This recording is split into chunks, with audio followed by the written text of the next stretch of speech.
Hello, everybody, and welcome to the Reality Transformation Gathering, where we are bridging ancient wisdom and modern science to change the world together.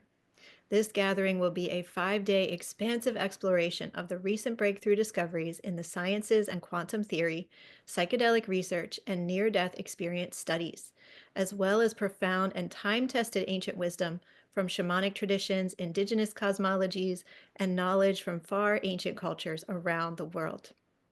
I am Jocelyn Star Feather. I'll be your host and guide for the Reality Transformation Gathering.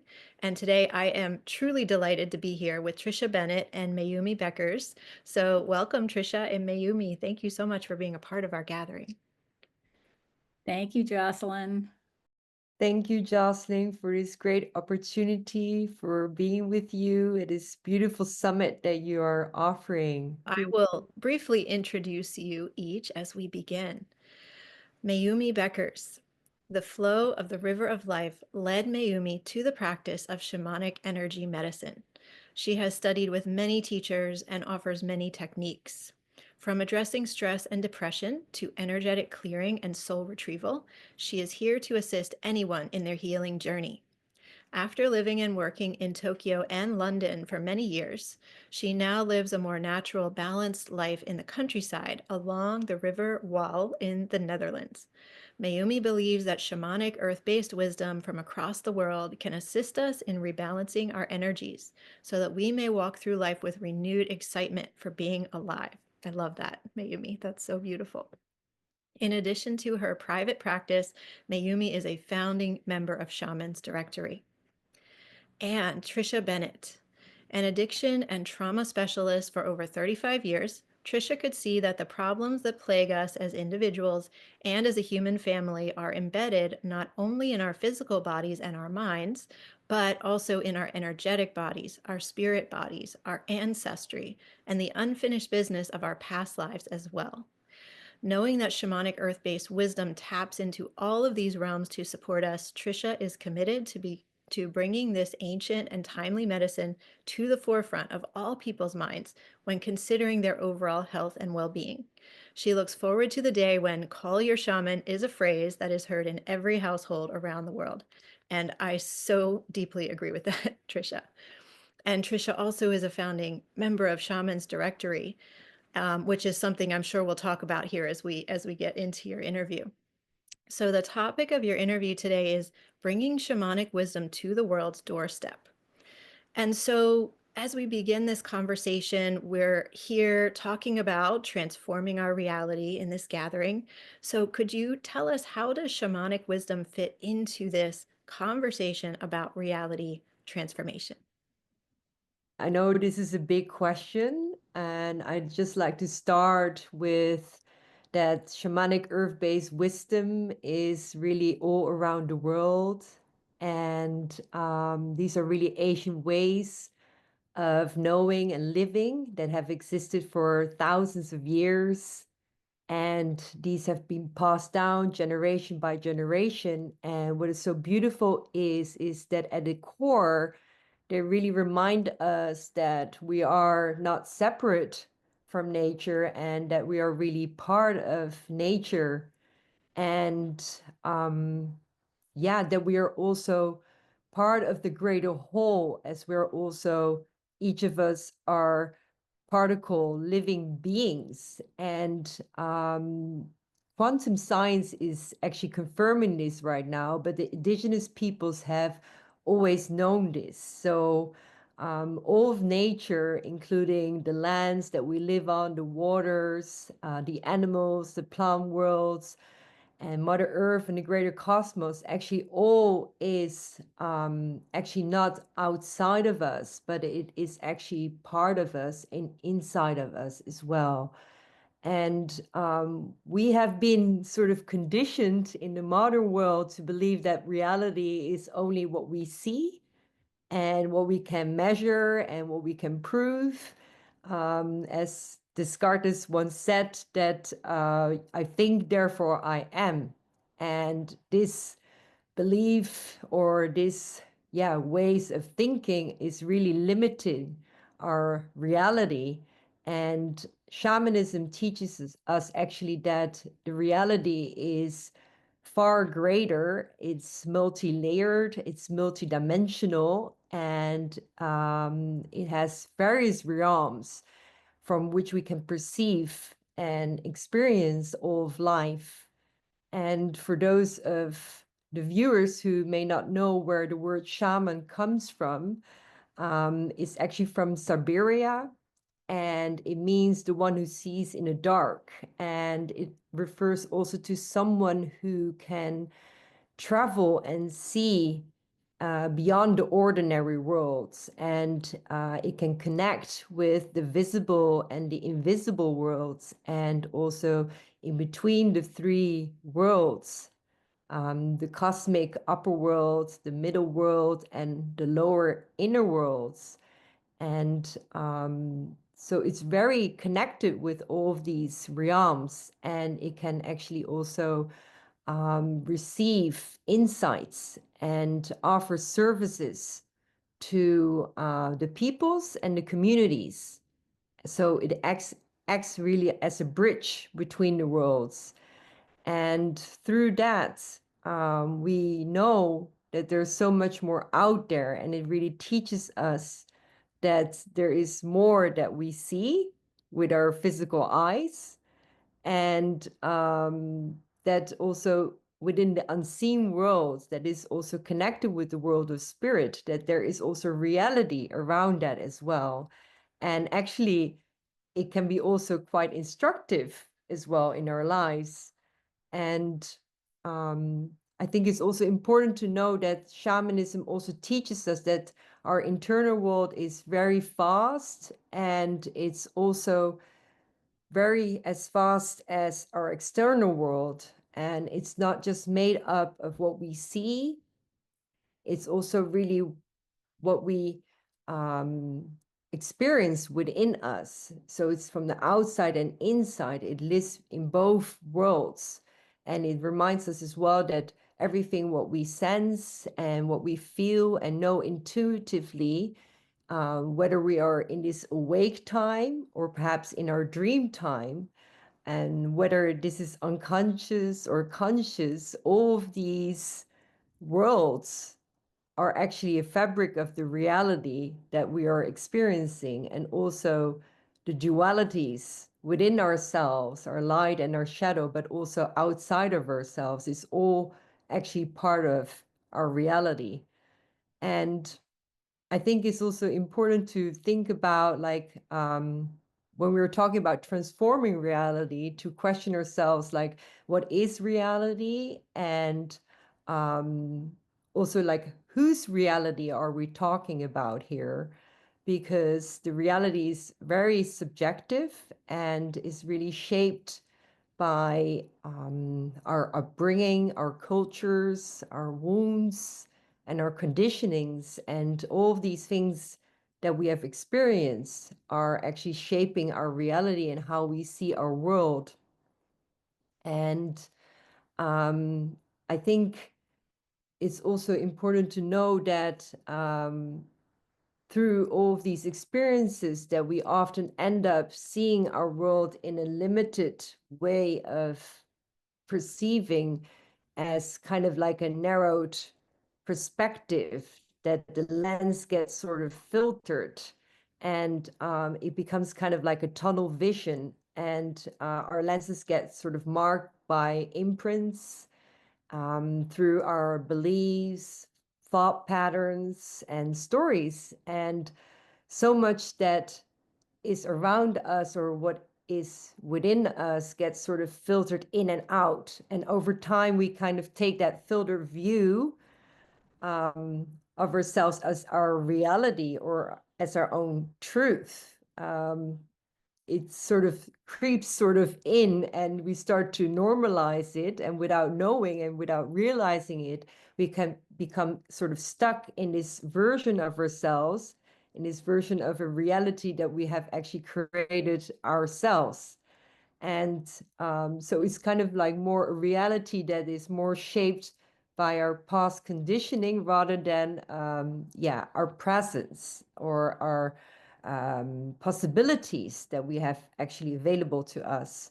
So reality is very personal, and it doesn't therefore always show the full picture, only like the parts that we are sort of attuned to, and the parts that we sort of choose to see, or the parts that we choose not to see, and whether that is unconscious or conscious. But it's also promising to know that we don't need to stay in that sort of tunnel vision or our reality that we have created for ourselves, because it's not fixed, and it's really alive, it's in flux, it can constantly shift, and it also responds to where we actually place or put our attention or our intention, our energy on. And wherever we place our feelings or actions or our life force, our reality begins actually to take shape, and it starts sort of to grow into something. And even from a thought form, it can actually become into physical form.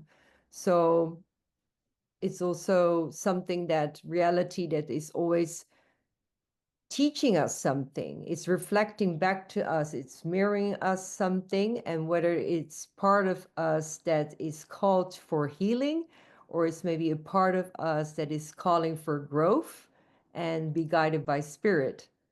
And I think it's also interesting to know that there's also a profound difference between how reality is perceived in indigenous traditions as well as in the Western world, because for example, the Andean traditions, our reality is intimately connected with the level of consciousness. And as our consciousness sort of expands, so does our perception of our reality. And each level of awareness brings us sort of closer to the self-realization, and also to our actual divine essence, or our original blueprint of why we are here on Earth. And so we all have this blueprint. So we all have that potential to grow our awareness and grow our levels of consciousness, and to see beyond the surface, and to recognize actually that reality is far much greater and more multidimensional than we actually, have ever imagined or have been taught. So reality is also something that is not just formed by our perception, it's also a full embodied experience. And that is also where shamanic earth-based medicine and practices also become very powerful. And whether this is through ceremonies, through rituals, teachings, and healings, it helps us actually to shift our perception and to experience life in another way. And it also invites us to look from a higher place, like from bird's eye view, or from a mountaintop, or even from the stars. And when we look from this expanded vision, everything looks different. And it is a true paradigm shift. So the way we see the world is really different, and we cannot sort of turn back. We cannot unsee it anymore. And that's how our perception changes. And that's also how we transform and how we relate to ourselves and to our world around us. And I think it's also important to know that this perception of reality is not just through our mind or our vision. It really is through our whole body, and every part of our cells, all of our being in our whole body is always connecting with information, is constantly receiving, interpreting, and transmitting information. So the way we see the world is deeply connected as well to, how we think and how we feel and how we act, and both consciously and unconsciously. So our whole body actually becomes this sort of lens to how we perceive this world and how we experience life. And our ancestors knew this all along, and they lived really in close connection with these truths. And many of these truths and teachings have been forgotten or perhaps disregarded in the modern Western world. But the good thing is that there's more interest and that this wisdom is not lost. It's always here. It's in the earth, and it's also in the ancestral lineages. And it's really waiting here to, be shared and awakened also within ourselves. And it's all rising again to help us remember and reconnect and reimagine the way we live, and that the reality we can always sort of co-create together. So yeah, that's what I like to share here. Wow, thank you so much, Mayumi. There are so many layers to what you have shared here. It's really profound. I'm thinking everybody go listen to that once again. Everything that she said. Because this was really, really important for the whole conversation that we're having here in this gathering. And I love the question that you asked, which was whose reality are we talking about anyway? Because there are many different ways of seeing reality. And I really love what you shared about the Andean concept that we will perceive different realities when we are in different stages of consciousness. And I hadn't considered it in exactly that way before, but it feels so true. Heart and soul, just feels like truth. So thank you for everything you shared. And there was so much more that we could focus on and come back to. But this is really powerful. Thank you so much for offering this shamanic way of looking at and understanding what is reality. And so let's explore next in indigenous and shamanic communities. What is considered a desired reality? Because I can see that that would change too, very much depending on who we are and our level of consciousness and so forth.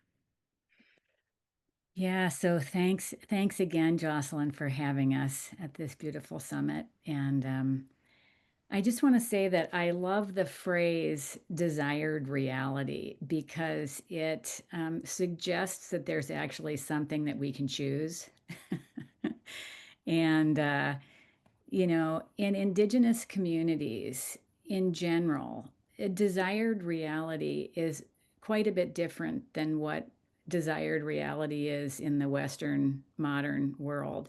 When we think of desired reality, it's having a home and a good job and being able to go on vacations. And it's a very sort of personal, individualized, self-focused kind of desired reality. And indigenous communities, desired reality is really about finding your purpose.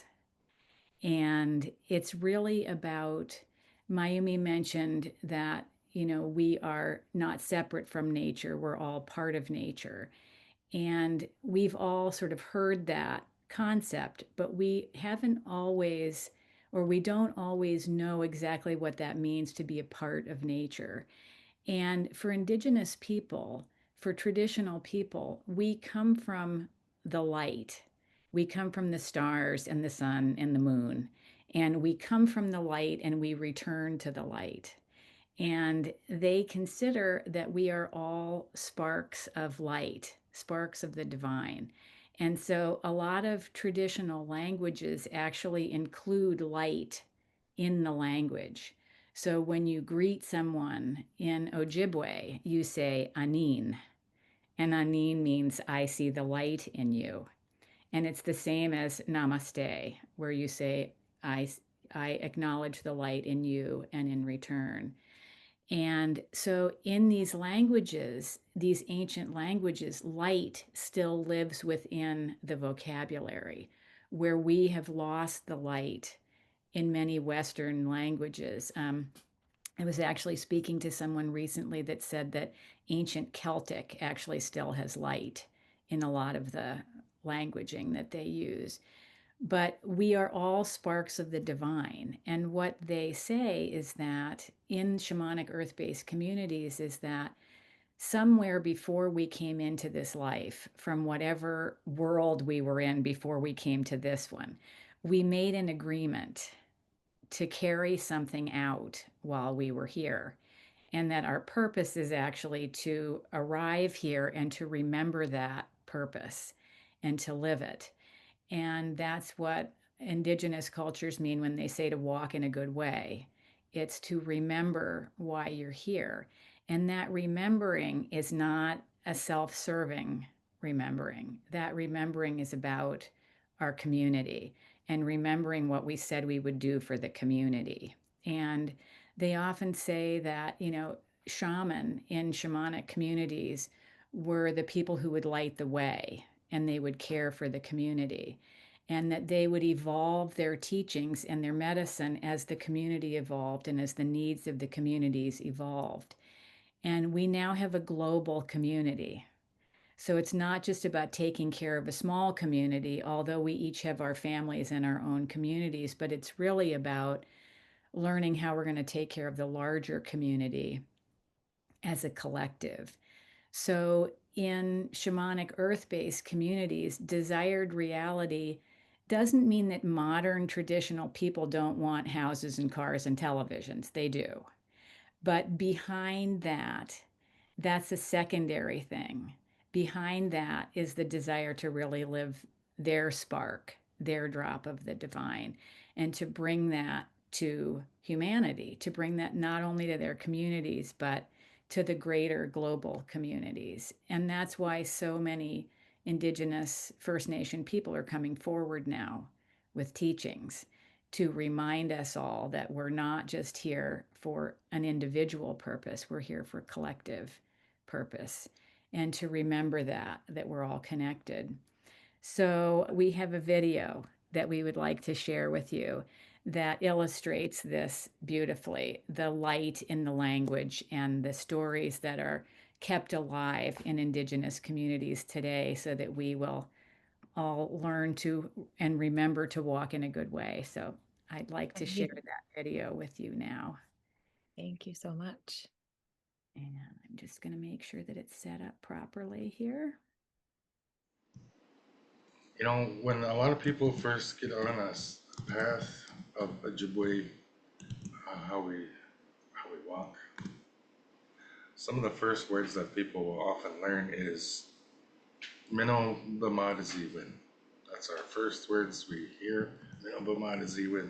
And they'll say, yeah, I'll get sweet to take that one out too. This is take a few minutes to explain this one, but it's good.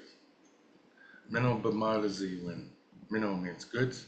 You know, if you look up in the Ojibwe dictionary, Mino means good, but Madaziwin means walking, or traveling. That's the text version of what those words mean. But it means a lot more than that. It's way more than that. And the difference that I'm going to tell you is how my view of Ojibwe language is different than someone who learned it academically. And today, the reality is 95% of people who know Ojibwe language today, it's learned academically. They learn it in school, or they're Rosetta Stone, or, they've gone to Ojibwe college to learn language, just because our language is, not too many people are fluent speakers. But there's a comeback. It's coming back. But they're learning these text versions of words. And like any school, there is no emotional connection to stuff that you're talking about. It's academic. It's in your mind. It's understanding with your brain. And you're not feeling. They don't teach you to feel at school so much. You have your own opinions about what you're learning, but they don't specifically tell you how to feel about things. So I learned from my grandparents. I grew up with them, and that was their first language. So I learned just hearing it like that. And then Sweetie and I heard a guy from where I'm from tell us a legend about that word. And it just blew our minds how, yes, that's exactly how it's meant to be understood. So, and we hear that a lot. People, Minno Bumanzi, when I'm on the red road or I'm on the right road, they'll say that. One of their first phrases or words that they learn, going to ceremonies and learning about this kind of stuff. So, with our traditions and our culture, a main figure that you hear legends talk about is Nana Buju.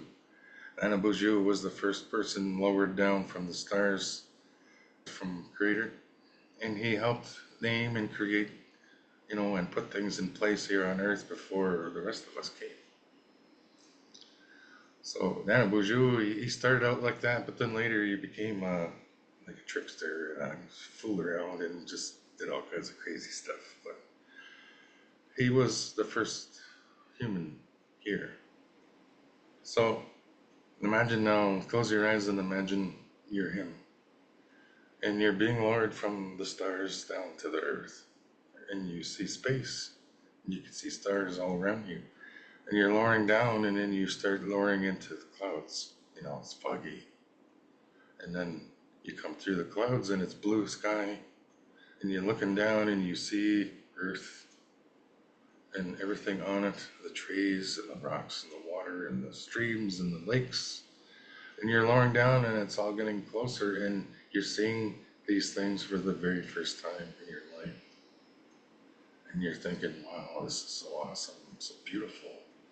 All of this created life here that I get to be with. And as he's lowering down, getting closer to the earth, his feelings, his emotions are just, he's elated. How much he just loves everything that he's seeing. It's for the first time. How awesome it is. How he feels for all the life that he gets to be with for the first time. So, when he was lowering down, he even spread his toes to cushion his first step. Because he didn't want to hurt anything. He didn't want to break any plants or, harm anything. He just wanted to be there in just the gentlest way. So, he's lowered to the ground, his feet touch the ground for the first time. And he's walking with care and kindness as not to harm or hurt anything. Because he's just in awe of the beauty of it.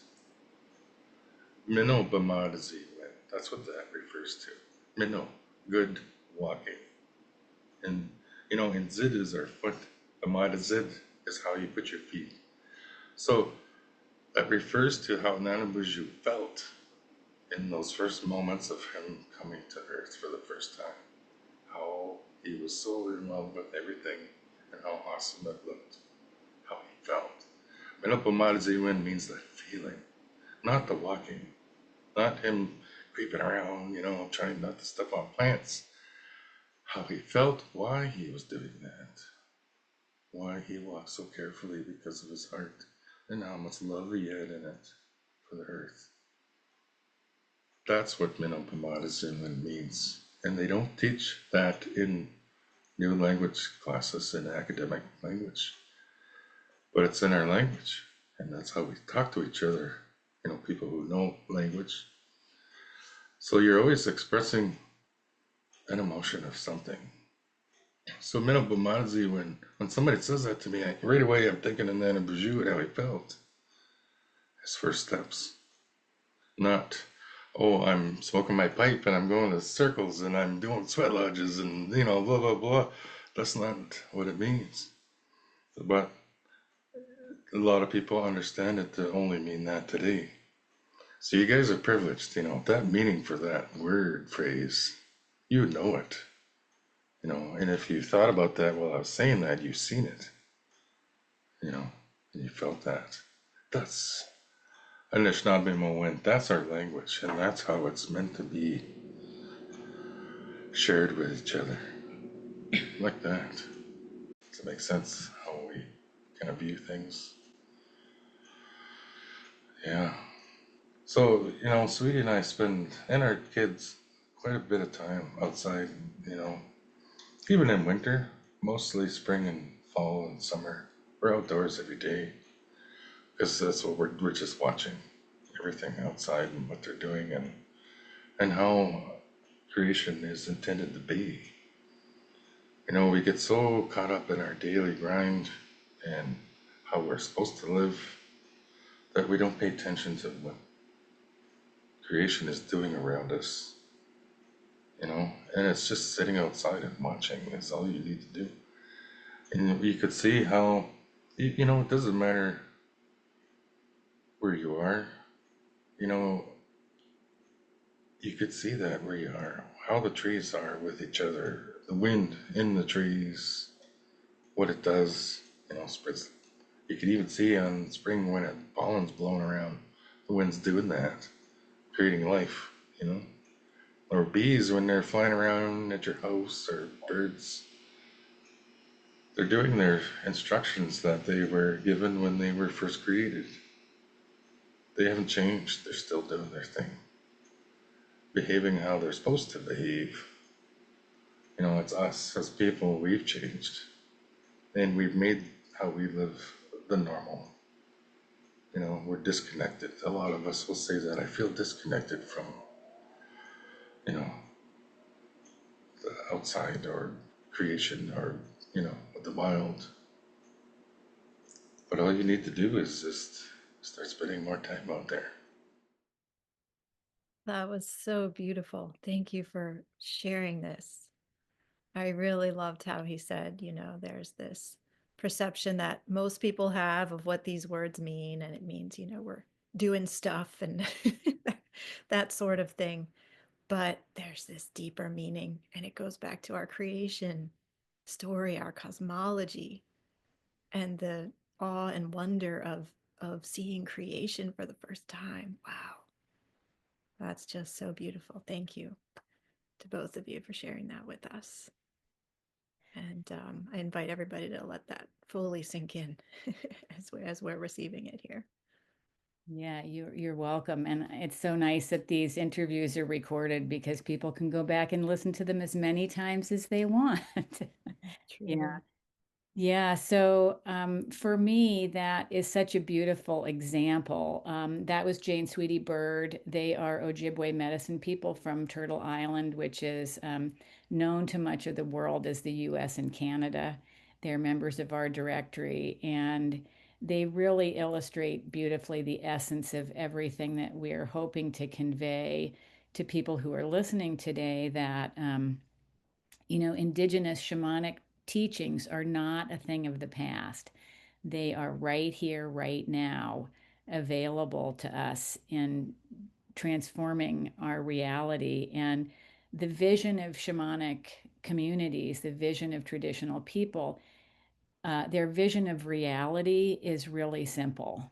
You know, it reminds us that we're never separate, that everything that we do ripples out and affects the rest of the web of life. And that desired reality is not just a personal dream, it's a collective dream of balance and reciprocity and, yeah, respect and love. And it makes me emotional every time I hear that video. Um, and it really is a vision that you know, our the gift that we have to offer, our each one of our own unique sparks of the divine is encoded in us, just like, you know, in the birds and the insects there, and all the trees and the mycelium network. You know, we all have this light vision, this reality encoded within us. And I like to say it's kind of like it's already in our hard drive, you know, and we need to stop looking outside and start looking back inside for what's already within us. Yeah. Yeah. Yeah, absolutely. And as he said, the honeybees are still doing the same thing, their original instructions that they were given. And Yeah. as you're saying, Tricia, we are remembering our original instructions more and more. And that's such a huge part of this transformation that's happening on the planet, is our remembrance of that. Yeah. So could you share more about how do we begin this transformation, you know, that will take us from our current reality to that beautiful, deeply desired reality that we can see is possible? Yeah, so I'll answer that question. Our current reality, that is, of course, very influenced right now through our modern world, is, yeah, very much shaped by speed, consumption, extraction, also disease, corruption, separation, and all of these have led us actually to, yeah, be in sort of crisis. And so we must really acknowledge, like what we also have seen in this video as well, that yeah, these peoples have the answers to return back. And we must acknowledge that these modern systems, that not everything is actually really serving us well. And yeah, that those who have safeguarded all of these, yeah, earth honoring traditions, that, yeah, we need to sort of return back to that, because we really need that right now. And we are being called to, yeah, listen to what Mother Earth is, yeah, sharing with us, and also the elders, as we just saw in the video also, and all of these ancestral lineage-based communities, because they have never lost that direct connection with nature.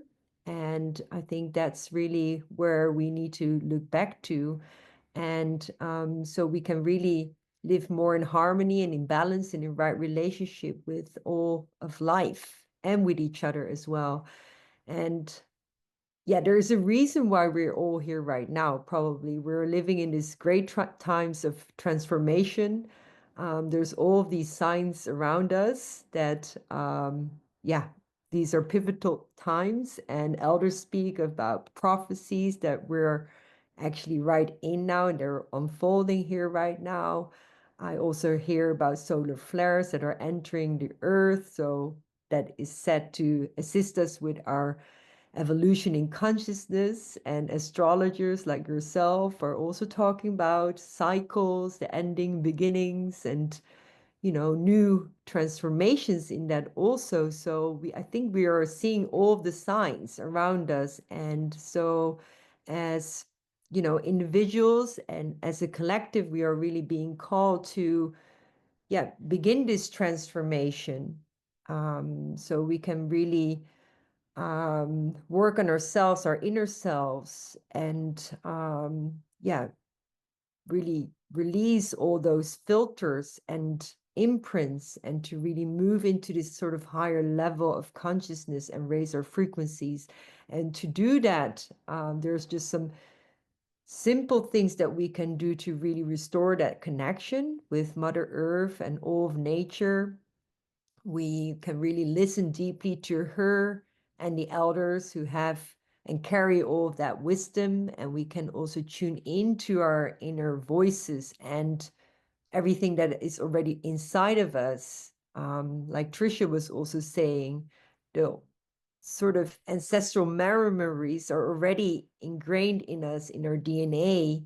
And we can also rebuild our relationship with nature to start feeling that connection a bit more, because we've been distracted quite a lot, and also rebuild the connections with each other, and also embrace this sort of natural law of reciprocity, of giving and receiving, and yeah, to also be generous to ourselves, but also to others, and live really in balance and in harmony with each other. And we know that we are part of the earth, and we are also part of each other, but we are really need to start realizing that and make it sort of part of our reality. And we're not separated from her or from one another. And transformation and healing, of course, begins with us. And but it's not just a only journey, you know, that is just a solo journey, but it is really a collective act of doing as well. And through shamanic healings and teachings and practices, we begin to clear away all these imprints, beliefs, and patterns and conditionings from the past. And we clean up all of these lenses and filters and all of these things that are, yeah, in our body as well at all levels, and through that, we are sort of starting to awaken our senses, and then we can also perceive in a different ways, and we notice the signs, we notice different messages, synchronicities, and yeah, wisdom also from spirit in all shapes and forms. And we begin also to read the world as a living language, and then we are really connected with nature and all that is alive, and that can be in all sorts of forms, through blessings, messages, guidance, but also warnings perhaps, where we learn to receive these messages and how to sort of interpret them and integrate them in our lives. And that is really what helps us to, yeah, really wake up to a bigger, greater reality that is out there. So we have to just wake up every day and keep waking up in our process. And it is a practice, it's a transformation. It's not just a one-off thing and not one destination. It's just a continuous practice. But of course, it starts with healing ourselves, really healing our emotional, mental, psychological, spiritual wounds that have caused us not to see clearly or prevented us to see the full picture. And these symptoms that are, you know, that we can see a lot in our Western world, like loneliness, depression, or disconnection, all of these are like signs that we're not in balance with ourselves. So by doing our inner work, we actually gradually going to gain more clarity, and gradually we also release the judgment or limitations that we think about ourselves, and we started to align more with the truth, the whole truth, you know, that's around us, and to be also more in peace with ourselves. And as we start to feel gradually more whole, from that wholeness, we can also be of greater service, because we have more capacity as well to be of greater service to other people and the world around us. And as Tricia was also mentioning, and also in the video by these elders, we are a drop of the divine. We are each in light essence, and we are here in this physical body, manifested here on earth. And we have all this opportunity in this human journey to really awaken ourselves, to awaken all of the aspects of ourselves that is deeply within us. And so we can really realize and transform the reality that is already within us. We can actually have that power to do that, and it's already all inside of us. And so that we can raise our frequency and to, you know, be really part of this greater collective, and really understand also that we are a microcosm related to the greater macrocosm, that we're all related. So by doing our inner work, we're also, of course, supporting our community, the family, and Mother Earth. So we really need to honor her, give gratitude to her, because of her and all of the beings that are living here, all of the creatures and animals. Without all of these, we would not be able to be here. So they were always there for us, and they will also be after us. And no one is too small to participate in this. We all have the power to restore, you know, where we are, to create a better place. And everyone has that potential to step into their own power. And every little thing is already an energetic way of expressing your kindness, or doing your prayer, or giving an offering. All of these things are meaningful because it does shift energy.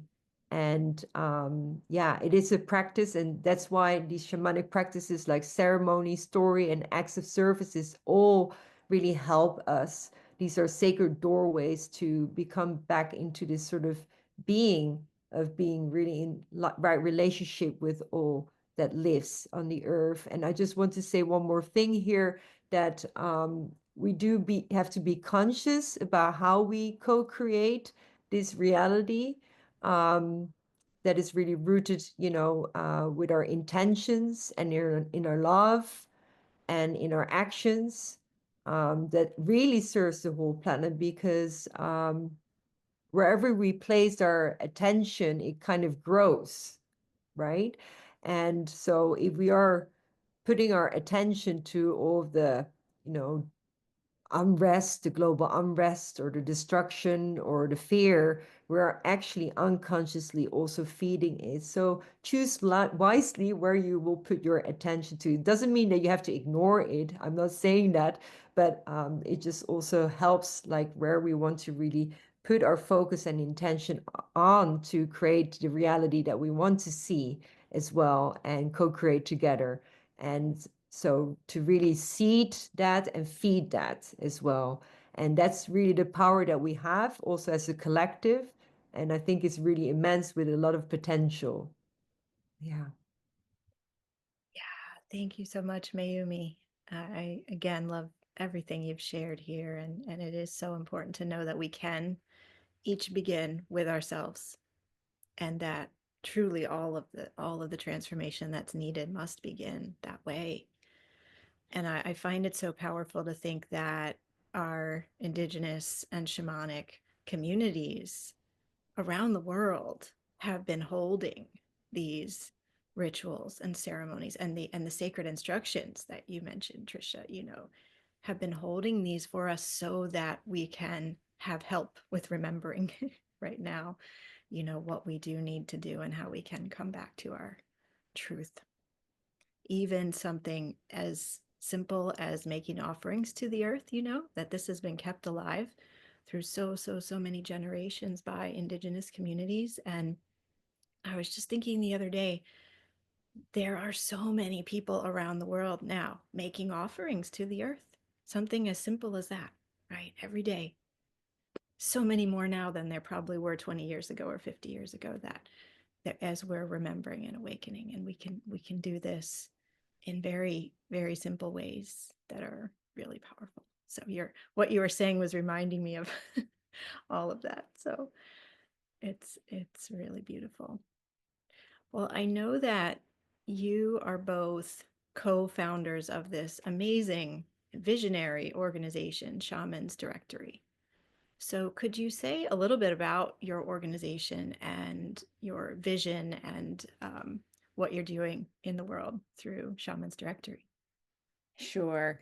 And I will be mindful of the time and make it kind of quick.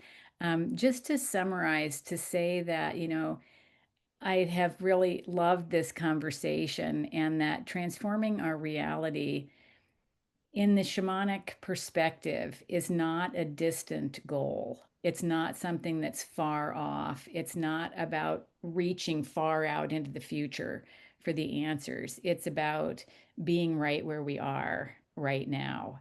And we often speak of needing to evolve as if there's somewhere to get to, as if there's something that we aren't yet. And I think it's important to remember that the sacred instructions are in each one of us. Like you said, it's like a little time capsule that's in each one of us, that's waiting to be opened and remembered, that we have everything that we need to evolve to where we're going right now.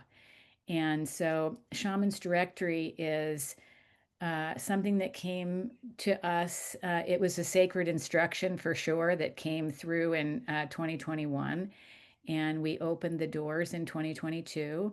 And we invite indigenous and traditional lineage-based healers and teachers and Western trained shamanic practitioners who have been trained by indigenous teachers to bring their wisdom and medicine forward on a directory, a global directory, as colleagues for the healing of humanity. And it is super exciting, what's happening with the people that are coming to offer their healing and the people that are coming to receive it. So it feels like it's a blessing every day of just incredible people that are ready to share their wisdom. The traditional people of the world have been holding this information for thousands of years to disseminate it at this very moment. And so Shaman's Directory is really a place that you can come if you're ready to discover more about what that light is within you, and what your purpose is, and how to reconnect with the natural world, and to transform your reality now. Yeah, instead of somewhere off in the future. That's so beautiful. I have so much gratitude to you both for that vision and how you've held that vision and created this incredible space for people to come together and for healing to happen and connection to happen all around the world. It's just amazing what you've done. So beautiful. And I know you have a couple of wonderful free gifts for our audience. Would you like to say a little bit more about those free gifts, and I'll let everybody know where to find them? Yes, sure. And first of all, I also want to thank you, Jocelyn, for being an ambassador for our directory and for all of your support. And for everyone who's interested to find out more, we warmly invite you to our Shamans Directory website where you can sign up for our newsletter. You will receive every month information about our upcoming live events that are free, and some are benefit events to support Indigenous communities. And we also have some curated shamanic resources, teachings, and sacred travels from around the world. So these are also very nice to be updated on. And we also have a YouTube channel where you can subscribe on, where we have, archived growing archive actually of videos with interviews and teachings of shamanic wisdom keepers, and these includes all of our past live events as well as some samplings of our summit interviews and shaman to shaman interviews where you can meet our members and sort of get to know what it is like to work with a shamanic practitioner. So this is what we like to share, and we look forward to seeing you at our events and inviting you also to step into like a bigger and brighter reality for yourself as well. Yes. And so everybody listening, definitely go and claim these free gifts, and especially signing up for the Shamans Directory newsletter, because I read all of your newsletters and they have so much incredible, inspiring information in them, and opportunities and events and talks from wisdom keepers and shamans. So it's just amazing. It's just a bounty of inspiring and uplifting and transformational information. So everybody, you can you can find the links for those free gifts right below this video. Just scroll down a little bit below this video and you will be able to click on those links, sign up for the Shamans Directory newsletter, subscribe to their YouTube channel, and you'll be so glad that you did. So yeah, thank you so much for everything you've shared here today. It's been so wonderful and inspiring to receive. And yeah, I'm just so grateful for all of the beautiful work that you're doing in the world. And so much love to you both. Thank you so much for this wonderful opportunity, Jocelyn. Thank you. Thank you so much, Jocelyn. This was wonderful. Many blessings to you, and we wish you a great summit. And everybody listening, I hope you've received so much from this beautiful interview with Tricia and Mayumi. And I look forward to seeing you again soon in our next interviews. Much love, everybody.